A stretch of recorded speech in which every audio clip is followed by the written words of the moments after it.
ঘটনা হলো আমার দোকান খুলবো 7:30 বাজে, আমি গেছি দোকানে, যার পর একটা চায়ের দোকান আছে, মানে আমার দোকানের সামনে রাজবাড়ি মাঠের গেটের সামনে একটা চায়ের দোকান আছে, ওই চায়ের দোকানে আমি বসে আমি কথা বলতেছি, চা রুটি খামু।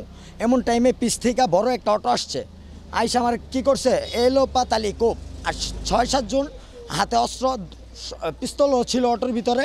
তো আমার মনে করেন যে এলো পাতালি কোপ, আমি দৌড় দিয়ে মহিলা কলেজের সামনে গেছি, ওইখানেও যায় কোপাইছে। এইগুলাই যে কেটু মিজান, তারপরে হইল আপনার সুমন, তারপর শাহিন, তারপরে হইল আলামিন, তারপরে হইল সাথে 2টা মহিলা ছিল, আমি আর বাকিগুলোর নাম জানি না আর কি। বাকিগুলোর নাম হইল গোলাপি, সালমা, আলামিন, হাসান, তারপর সালমান। এগুলা আমি বলতে পারি না, আমার 10 লাখ টাকা দিতে হইব, আমি টাকা পাবো, গরিব মানুষ, এই জন্য আমার কোবাইছে এইভাবে। পরে আমি যান বাঁচানোর লেগে দৌড় দিয়ে মহিলা কলেজের গেটের ভিতরে ঢুকে সিট কেটে দিছি লাগায়া।